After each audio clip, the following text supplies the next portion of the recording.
Condiciones de segundo orden. En el video anterior definimos las condiciones de primer orden y planteamos la necesidad de saber las condiciones de segundo orden para ver si estamos en un máximo, en un mínimo o en un punto de inflexión. En el caso de una función de una sola variable, se necesita que la segunda derivada de la función sea negativa en el punto donde la primera derivada es igual a 0. Esto es así. Tenemos x, tenemos y, tenemos una función que es un máximo, tenemos el punto máximo con la primera derivada es igual a 0. Esta es la derivada de y con respecto a x igual a 0.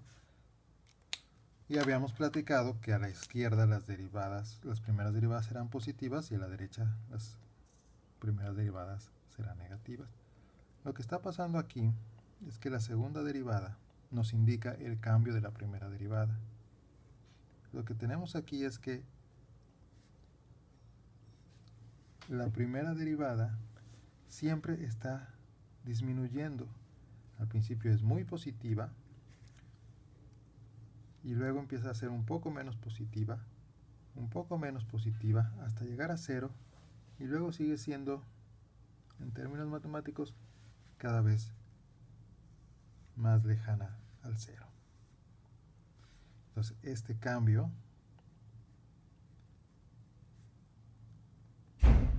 se puede ver aquí cómo va la segunda derivada es negativa. La segunda derivada de y con respecto a x es negativa también en este punto.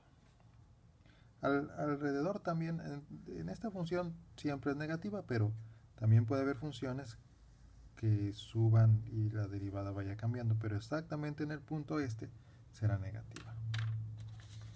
Por ejemplo, cuando hice esta derivada, aquí al principio crece,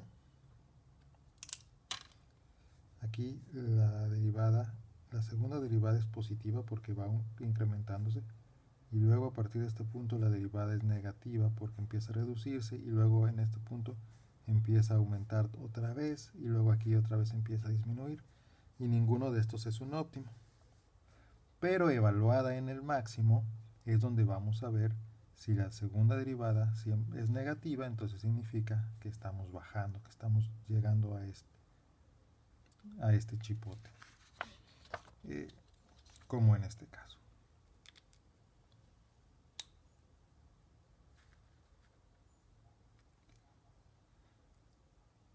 La condición de segundo orden solo describe un máximo local. En este caso voy a dibujar x, y. En este caso, la primera derivada, la derivada de y con respecto a x, es igual a 0, pero la segunda derivada, fíjense, la segunda derivada va en términos nominales, va creciendo, cada vez se va haciendo más grande. Entonces, esto nos dice que también en este punto, la segunda derivada de y con respecto a x cuadrada es positiva. De hecho, aquí igual no debería de ir, nada más ser menor a 0.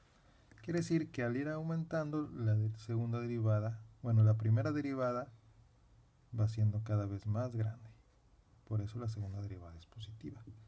Y en el punto de inflexión,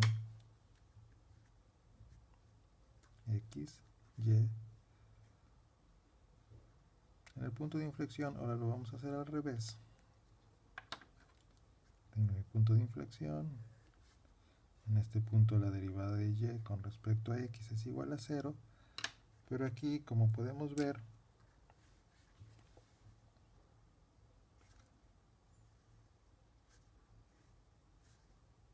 la segunda derivada primero empieza a disminuir. La pendiente primero empieza a disminuir, o sea, la primera derivada, y luego la pendiente empieza a aumentar.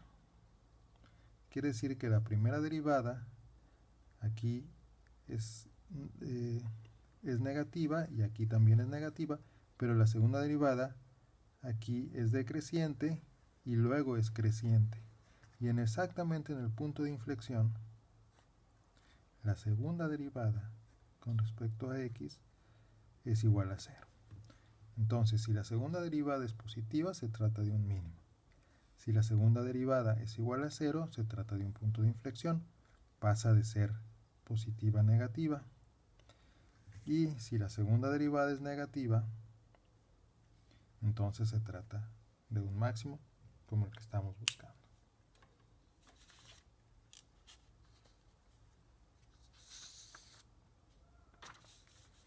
En el caso del lagrangiano de dos bienes, es decir, tiene una restricción de dos bienes y un multiplicador, se necesita que la matriz de primeras derivadas, aquí nada más son, ya no va, la matriz de segundas derivadas, perdón,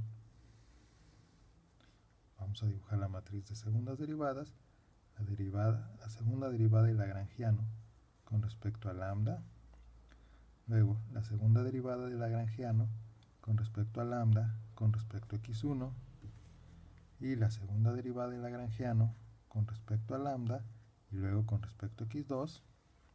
Esas son las tres derivadas de la primera condición de primer orden.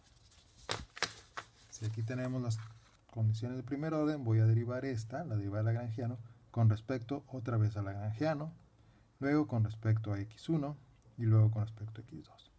Luego voy a derivar la segunda condición de primer orden con respecto a lambda, luego con respecto a x1 y luego con respecto a x2. Eso es la segunda derivada del lagrangiano con respecto a x1 con respecto a lambda, la segunda derivada del lagrangiano con respecto a x1 con respecto a x1, la segunda derivada del lagrangiano con respecto a x1 con respecto a x2. Y finalmente, para la tercera condición de primer orden, la segunda derivada del lagrangiano con respecto a x2 con respecto a lambda, con respecto a x2 con respecto a x1 y con respecto a x2 al cuadrado. Bueno, si todas ellas son negativas, si todas estas segundas derivadas son negativas, entonces tenemos un máximo, por seguro. Pero no necesitamos que todas ellas sean negativas, solo que la mayoría de ellas sean negativas. O que una de ellas, que todas sean positivas, pero una negativa, pero esa negativa sea tan negativa que domine a todas las demás. Entonces, para tener un máximo necesitamos que las derivadas negativas dominen a las otras positivas o ceros. Si eso sucede, entonces podemos decir que tenemos un máximo. Podemos decir que la función está en un máximo. Se necesita que la matriz de segundas derivadas del lagrangiano, mejor conocidas como hessiano-orlado, porque la parte interior aquí se llama hessiano, orlado porque tiene un borde, está bordeado por las derivadas con lambda, necesitamos que esta matriz sea negativa semidefinida. Cuando digo negativa semidefinida, significa que de estas 9 derivadas, las negativas dominen a las que puedan ser positivas. Un hessiano-orlado negativo semidefinido significa que la función a maximizar, nuestra función de utilidad, es localmente cuasi cóncava. Hay una diferencia entre ser negativa definida y negativa semidefinida. Cuando digo negativa definida, significa que los negativos dominan totalmente a los positivos. Cuando digo negativo semidefinido, incluyo el 0 como una opción, en donde esté equilibrado. Eso lo vamos a ver más adelante para situaciones especiales. Pero para no ser tan estrictos, con tener negatividad semidefinida es suficiente para un máximo. No todas las segundas derivadas tienen que ser negativas, pero sí el conjunto de todas ellas.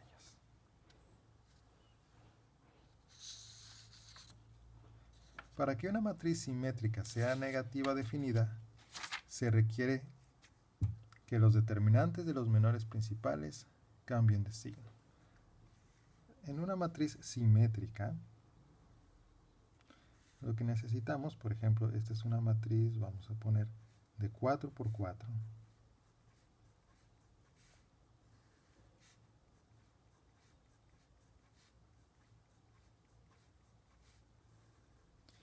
Y lo que requiere el menor principal, este será el primer menor. Entonces, el determinante, este le voy a llamar H1, debe ser positivo, o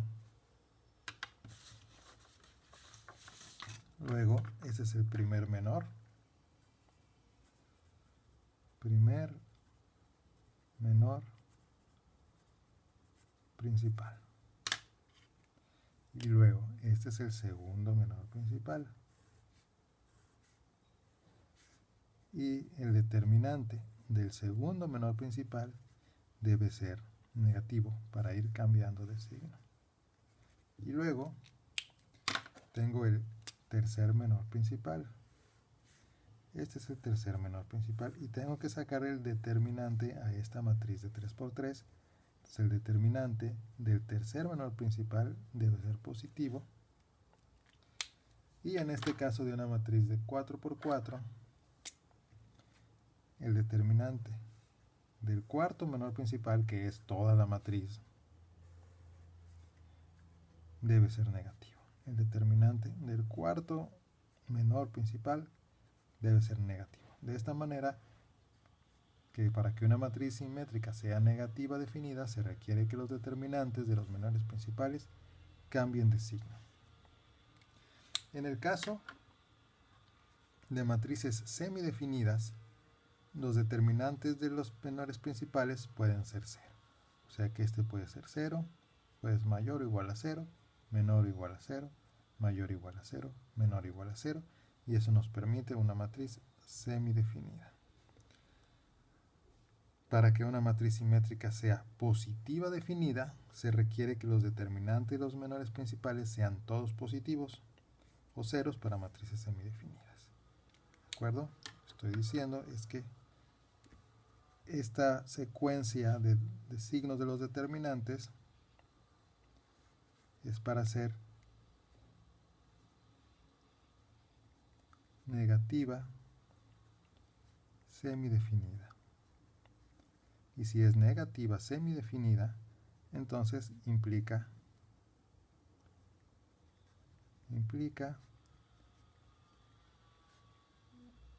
un máximo.